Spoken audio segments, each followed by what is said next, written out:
Hello, BookTube, and welcome back to another installment of an irregular feature on this channel called Dear King Tentacle that reflects the fact that I leave my email on every video. And that's not a dummy email. That's not an email that I check once a month. It's not looked at by an employee or a terrified cousin once removed. It's my own inbox. I invite you to write to me at any time on any subject. Doesn't have to be books, but anything at all. I'm in regular email correspondence now with hundreds of you, and love it. Absolutely love it. There are some understandings that you need to have ahead of time. I am a working writer. I know it doesn't look like I do anything when I make these videos, but I'm a working writer. All my work happens on this fainting couch, but it still is work. And also, so I might not respond immediately, and I might not respond at the same length that you do. And certainly if you send me a 5,000 word email, I'm just going to ignore it because that's work. You're asking me to do work. Reading and responding in point by point in a critical way to a large piece of prose is what I do for a living. But also, in addition to you needing to understand that I work, I'm on the computer, I don't have any pants on, and I'm working on my computer, but I am still working. So my response might not be immediate, and it might not be as fulsome or as point by point as you want it to be.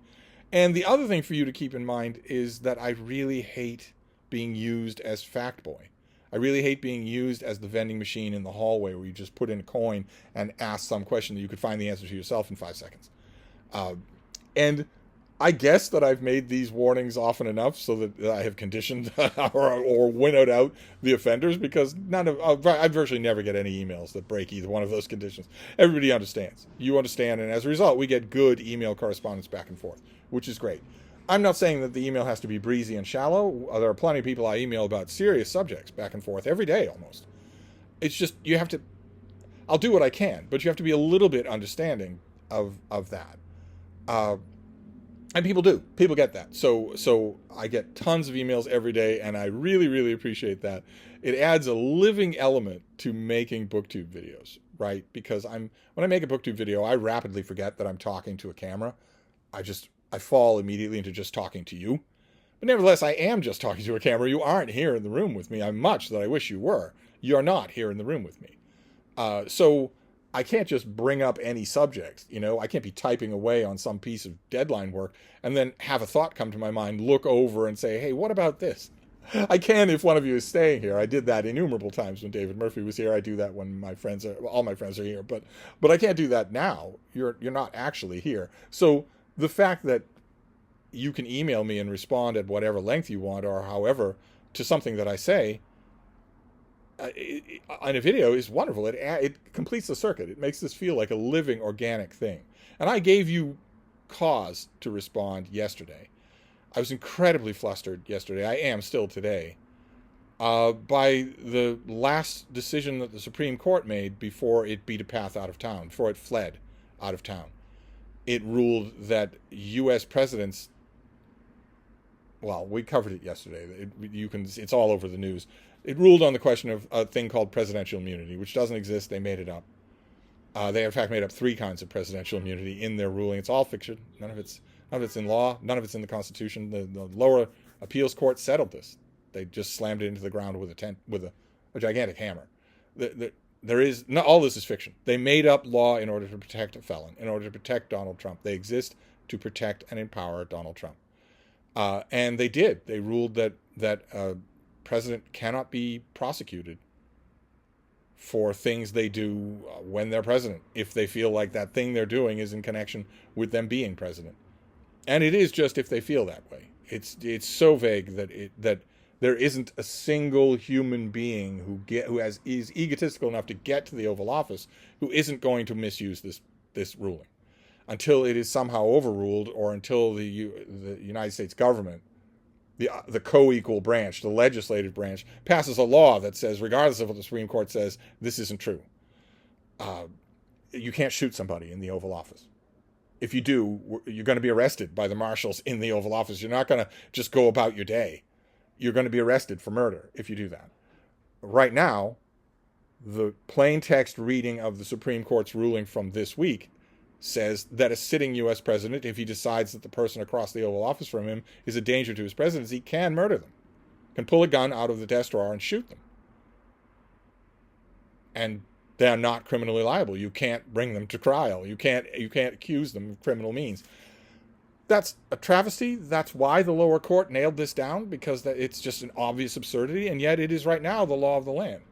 And that really flustered me, because that means the president is above the law, and no one else in the country is. And my flusterment showed, if flusterment is a word, my flusterment showed yesterday. I was trying to make videos and failing. That never happens. I can't wait to turn on the camera, and I don't do retakes at all, ever. But I could not make any videos. They just, one after another, failed. As I thought that I was either making no sense, or had no control of my emotions, or was boring you, or all three. I managed to make 3 videos yesterday. I didn't want to make just none. So I managed to make 3 videos, but I was so visibly frustrated that and so personally flustered by this whole thing that I said a couple of times in a couple of videos that I don't know how I can do it. I don't know how I can keep making videos. It was not a threat. It was not an ultimatum of any kind. It was just me speaking the emotion that I was feeling at the moment. And a lot of you wrote to me. A lot of you wrote to me about that element of yesterday's videos. All nice. All nice. There was only one a-hole comment on that video or in my inbox at all. There was only one a-hole comment that I got to any of it. All the rest of it was nice. All the emails that I got were nice. All of them said, well, you know, don't hurt yourself in order to make videos for us. Of course, we want you to do it, but don't hurt yourself to do it. Take as much time as you want was the phrase that was said over and over again in these emails. Take as much time as you want. But we hope you come back. We hope you make videos. Now, obviously, if you've seen this channel today, you know that I am back, and that I am making videos. But those emails are a large part of why. And so for this episode of Dear King Tentacle, I wanted to read a couple of the ones that really got to me. One that really got to the heart of the matter was, I think there's no point in stopping talking about books simply because a war or a revolution is in progress.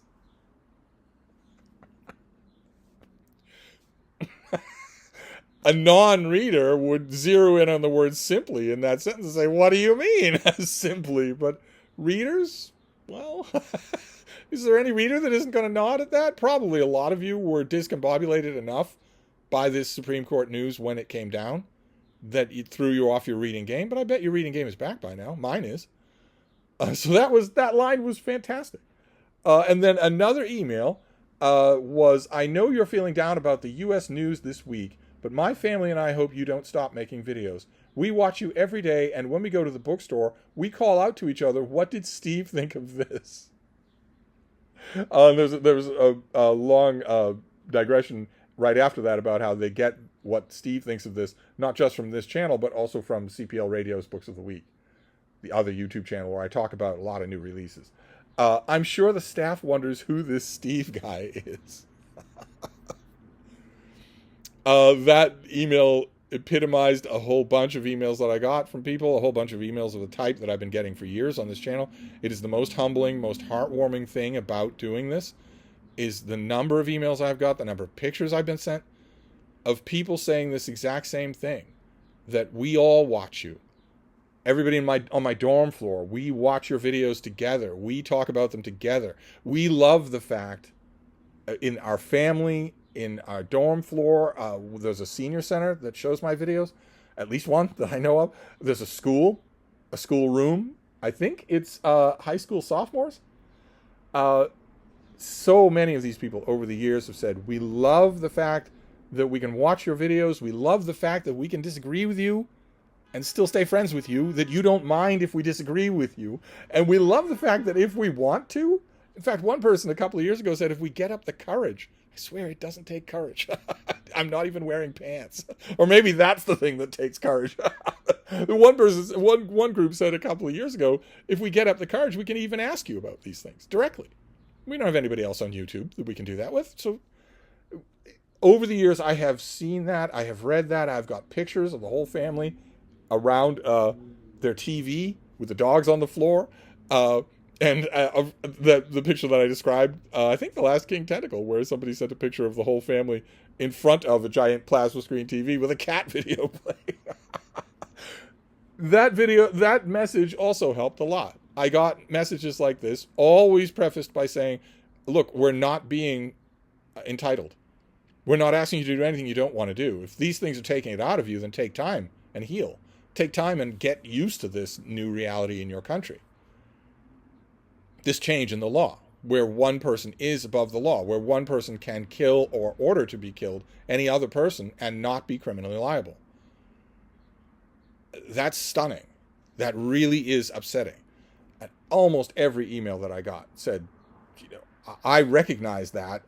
Whether I think you're overblowing it or not, I'm not overblowing it. It's the black letter law of the ruling. I read it, and all the people who said that I'm blowing things out of proportion have not read it. Also, you wouldn't have 50,000 lawyers on social media with their hair on fire if this wasn't the implication of that ruling. But anyway, a whole bunch of people wrote saying, even if we disagree with how upset you are, definitely take what time you need. Don't make videos just because you feel like you have to. And of course, I don't make videos that way. On this, the whole point. That was the whole problem yesterday, is that I don't make videos because I feel like I have to. This is not a treadmill for me. I'm happy to do it. I look forward to doing it. And emails like this helped a lot. They helped a lot to clarify that in my mind. There's nothing I can do about this change in the law. There's nothing I can do about the fact that the fundamental nature of the government of my country has changed. But I can keep making videos. I can keep doing that. And what was that line? Simply because a war or a revolution is in progress. Now, all of a sudden, this person put that in perspective. But it's the third thing I want to quote you here. It's the third email that really did it for me and that caused me to cackle with laughter in a totally quiet building. Not just a floor, the whole building, totally quiet. I startled the daylights out of my little dog by cackling with laughter when I read this. Because the person who wrote this briefly summarized what I'd said in yesterday's videos, that this was really shaking me. I wasn't sure if I could keep making videos. I don't know how to do that. They briefly summarized that, and then they wrote this. Dude, you call yourself a streamer?